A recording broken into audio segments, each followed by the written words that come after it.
คณะกรรมการธรรมาภิบาลจังหวัดยโสธรเพิ่นลุยตรวจเข้มความคืบหน้า4โครงการใหญ่มูลค่าร่วมกว่า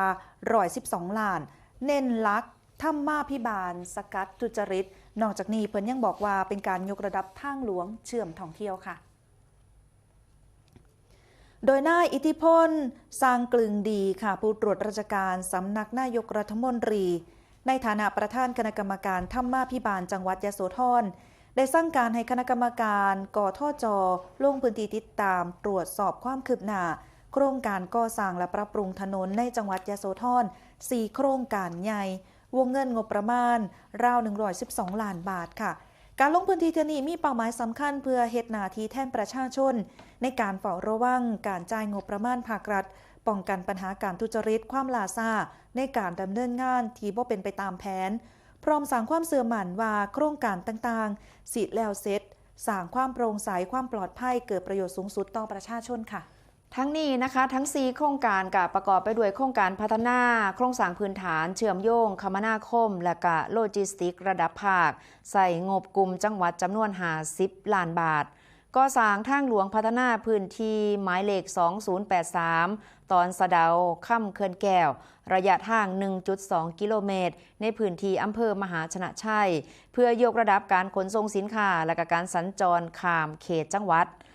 โครงการปรับปรุงทางเข้าพระธาตุกูจานใส่งบจังหวัดจำนวน35ล้านบาทก่อสร้างทางหลวงผ่านสถานที่สำคัญบนทางหลวงหมายเลข23ตอนบ้านย่อและก็บ้านสวนระยะทาง2กิโลเมตรในพื้นที่ของอำเภอค่ำเขื่อนแก้วเพื่อสนับสนุนและก็อำนวยความสะดวกแก่นักท่องเที่ยวที่เดินทางมาสักการะโบราณสถานที่สำคัญโครงการปรับปรุงผิวทางแอสฟัลต์คอนกรีตเดิมนะคะนำกลับมาใส่ใหม่ใส่งบประมาณจำนวน18ล้านบาทบนทางหลวงหมายเลข23ตอนยโสธรบันย่อระยะทางประมาณ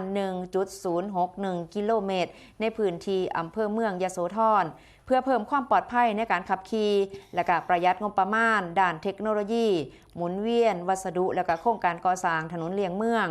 สวนพญาแถนใส่งบจังหวัดจำนวน9,59,000 บาทก่อสร้างถนนแอสฟัลติกคอนกรีตระยะทาง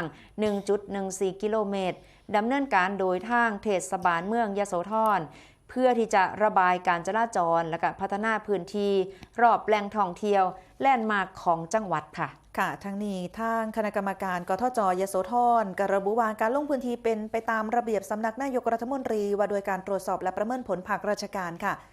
โดยจะติดตามการเหตุงานการดำเนินงานของหน่วยงานภาครัฐอย่างใกล้ชิด